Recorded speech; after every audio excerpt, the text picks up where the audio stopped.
The sound of breaking glass echoed across the restaurant. Heads turned. $1,000 bill landed back on the table.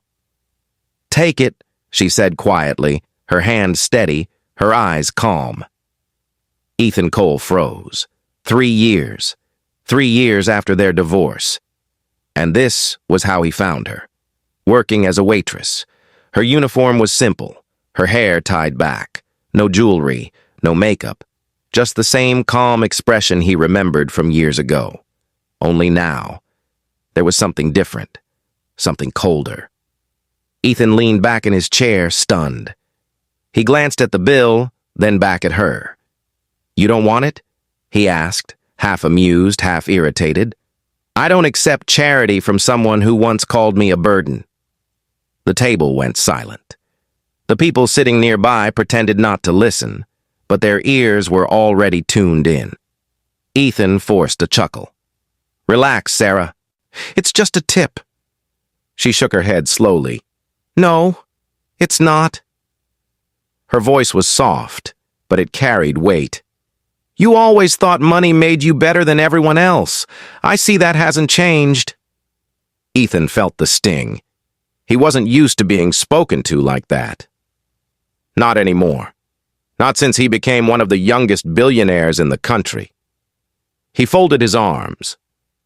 "Well, at least I'm not the one serving tables." The words came out harsher than he intended. For a second, something flickered in Sarah's eyes. Pain. But it disappeared just as quickly. "I'm exactly where I need to be," she said calmly. Then she turned and walked away.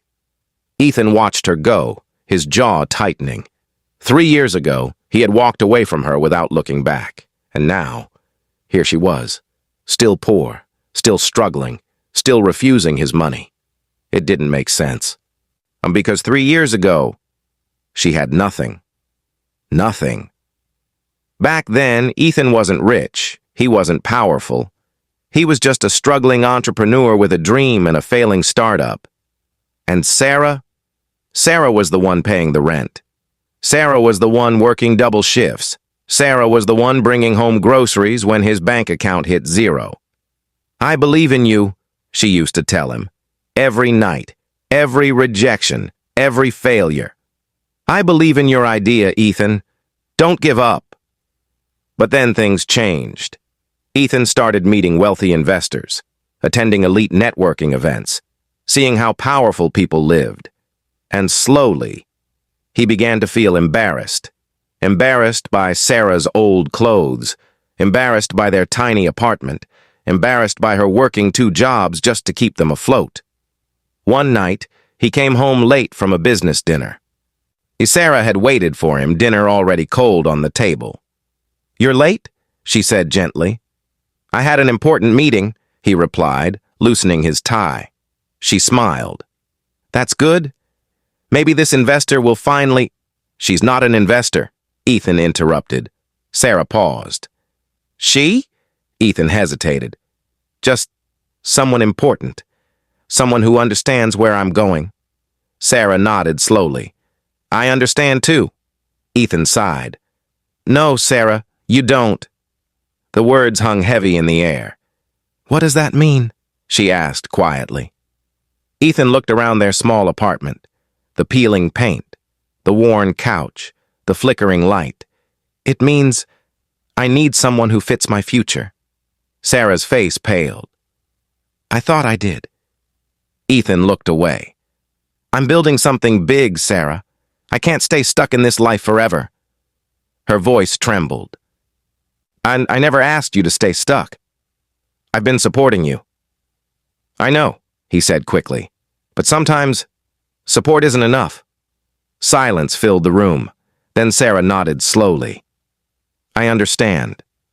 But her eyes said otherwise. A week later, Ethan filed for divorce. No fight, no argument.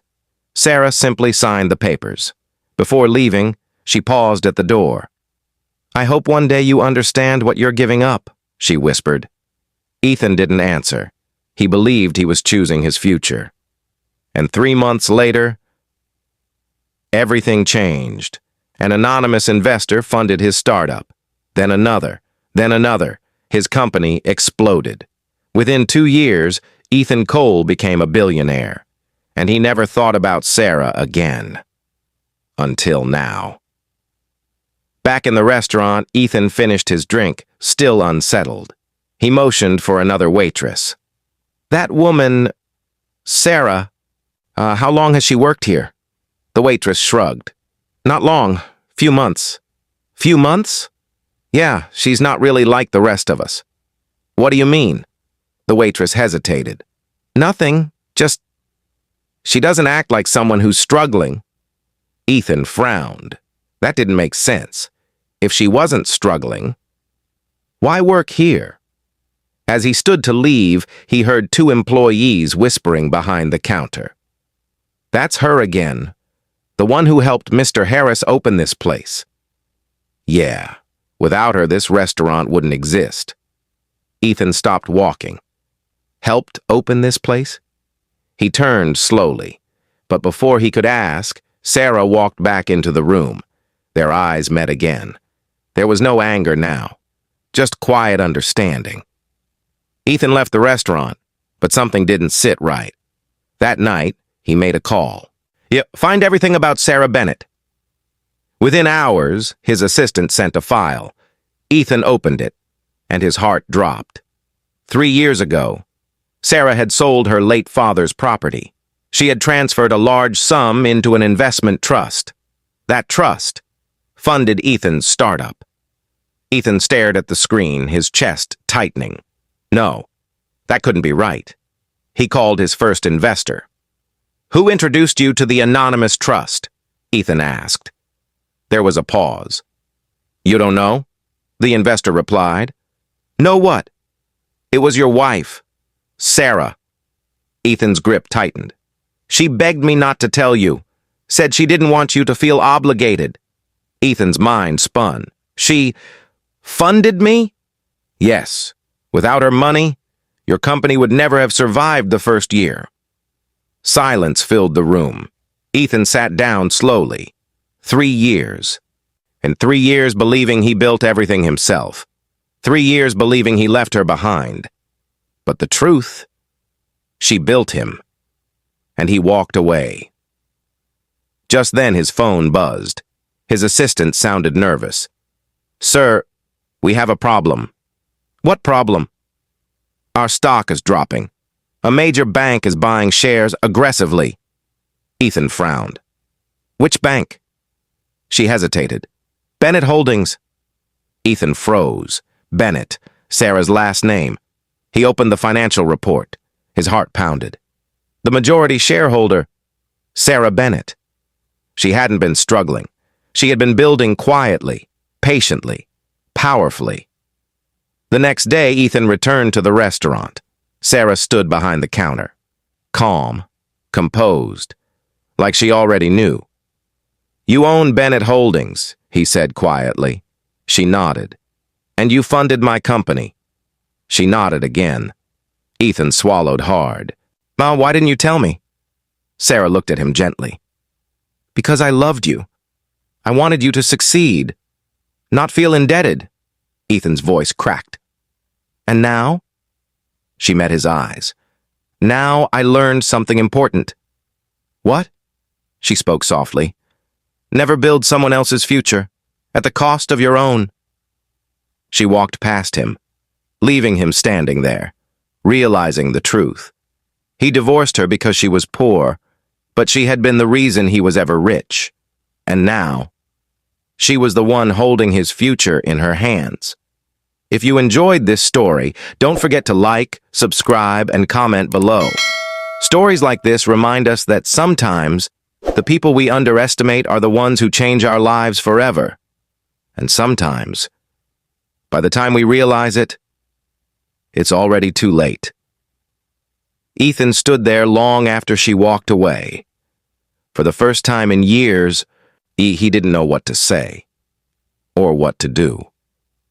The powerful billionaire who negotiated billion-dollar deals without blinking now felt completely helpless.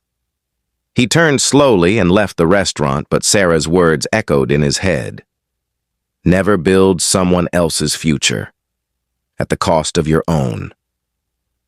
That night, Ethan couldn't sleep. He sat in his penthouse office, staring at the city lights below. 3 years. 3 years of success. 3 years of fame. 3 years of believing he did it alone. And now, everything felt hollow. His phone buzzed again. It was his CFO. "Ethan, we need to talk. Bennett Holdings just acquired another 15%. Ethan rubbed his forehead. "That makes them majority?" "Yes. They're close to controlling stake." Ethan exhaled slowly. And negotiations?" "They're not responding to our calls." Of course they weren't, because Sarah didn't need to negotiate. She already had the power. Ethan leaned back in his chair. "How long before they can force decisions?" "Soon. Very soon." The call ended. Ethan stared at the darkness.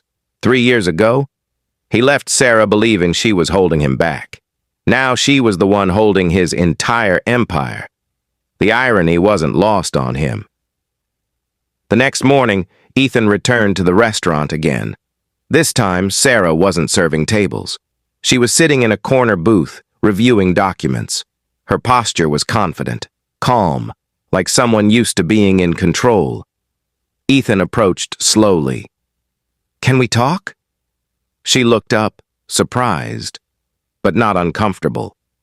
"Sit." He sat across from her. For a moment, neither of them spoke. Then Ethan finally said it. I didn't know." Sarah nodded gently. "I know. Why didn't you tell me you were building Bennett Holdings?" She closed the folder. "Because I needed to learn who I was. Without you." Ethan swallowed. "And now?" She studied him for a moment. "Now, I know." Silence fell again. Ethan leaned forward. "Are you trying to take over my company?" Sarah didn't hesitate. "Yes." The honesty hit harder than anything. "Why?" Ethan asked quietly. "Because your company is struggling," she replied calmly. "And I can save it." Ethan frowned. "You could have called me." She shook her head. 3 years ago, you didn't call me when you decided to leave." The words landed heavy. Ethan lowered his eyes. "You're right." Sarah softened slightly. "I'm not doing this to hurt you, Ethan." "Then why?" She answered gently.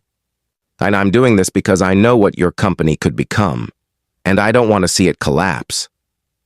Ethan looked at her, confused. "You still care?" She hesitated. "About the company?" "Yes." That small pause told him everything. There were still feelings there, hidden, quiet, but still alive. Just then, Ethan's phone buzzed again. His assistant sounded urgent. "Sir, the board is requesting emergency meeting. Bennett Holdings just announced acquisition publicly." Ethan closed his eyes briefly. "When?" "In 1 hour." He stood slowly. Sarah watched him. "Good luck," she said softly. Ethan paused. Then he looked at her. "Are you coming?" She nodded. "I'll be there." An hour later, the boardroom was filled with tension. Executives whispered nervously. Investors looked concerned. Then the door opened. Sarah walked in, and the entire room went silent. No waitress uniform, no tired expression. She wore a simple but elegant suit, confident, powerful, unrecognizable from the woman Ethan saw serving tables. The board members exchanged shocked glances. "Is that—" "Yes," one whispered. "She owns Bennett Holdings." Sarah took a seat calmly. Ethan watched her, still amazed at how much she had changed. The chairman cleared his throat. "Miss Bennett, thank you for joining us." Sarah nodded politely. "I believe we have business to discuss." The chairman continued. "As majority shareholder, you now have significant influence over company direction." Sarah folded her hands calmly. "Yes. And I intend to help stabilize the company." One board member spoke nervously. "Are you planning leadership changes?" Sarah's eyes briefly met Ethan's. Then she answered carefully. No immediate changes. The tension eased slightly. Ethan felt a quiet relief. Sarah continued. But there will be restructuring, strategic expansion, and financial adjustments. The meeting continued, but Ethan barely heard anything. He just kept thinking about the past, about how she used to sit beside him when he pitched investors, how she used to bring him coffee late at night, how she believed in him when no one else did. And now, she was the one saving him again. After the meeting ended, Ethan caught up with her outside. "Thank you," he said quietly. Sarah looked at him.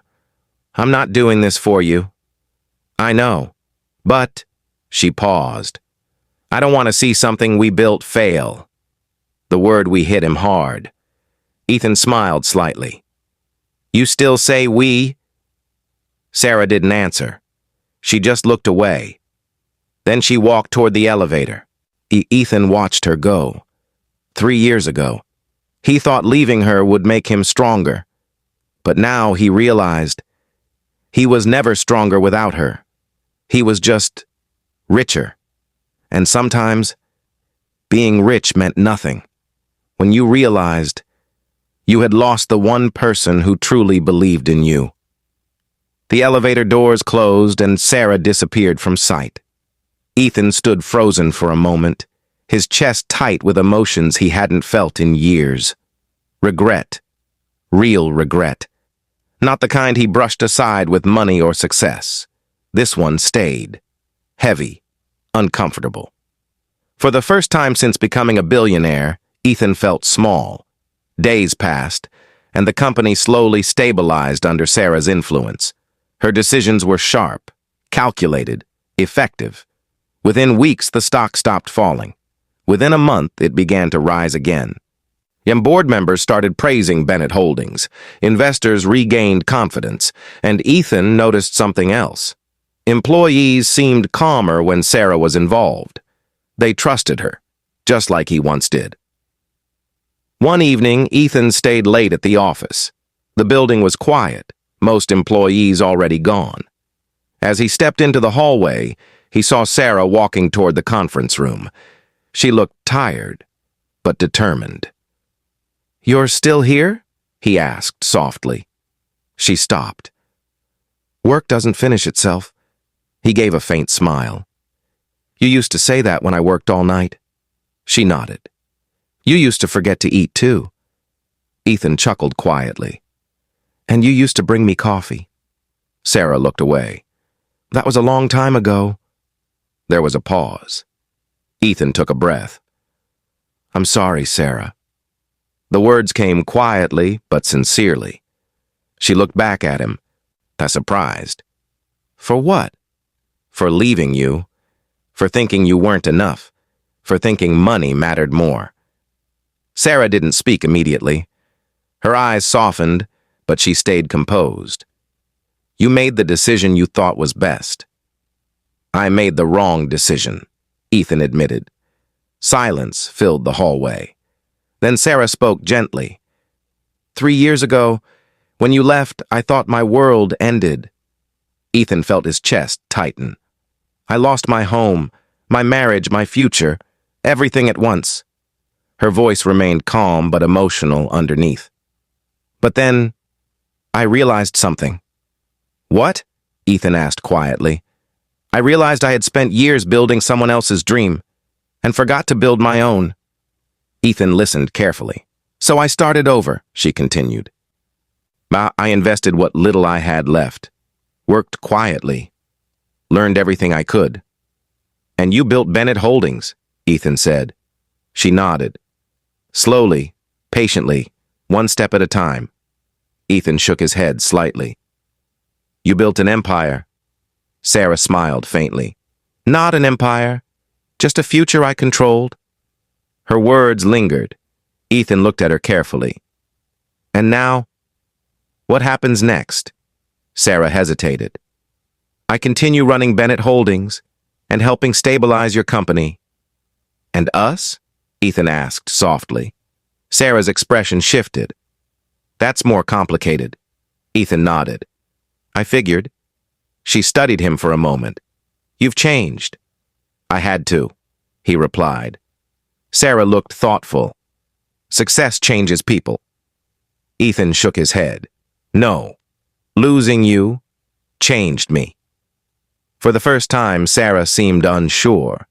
Her composure cracked slightly, but she quickly regained control. Some things can't be undone, Ethan. I know.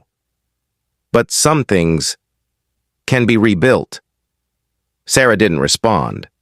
Instead, she quietly walked into the conference room, leaving Ethan standing there again. But this time, there was hope. Weeks turned into months. Under Sarah's leadership, the company thrived again. New partnerships, new growth, new opportunities. Ethan found himself working closely with her again, just like before. Late-night meetings, shared ideas, quiet conversations. Slowly, the distance between them faded. One evening, after a long meeting, they stepped outside together. The city lights shimmered below, just like the night Ethan realized the truth. Sarah leaned against the railing. It's strange, she said softly. What is? 3 years ago? I never imagined we'd be here again. Ethan nodded. Neither did I. She smiled slightly. But life has a way of surprising us. Ethan looked at her. I'm glad it did. There was a quiet pause. Then Sarah spoke again. I forgave you, Ethan, a long time ago.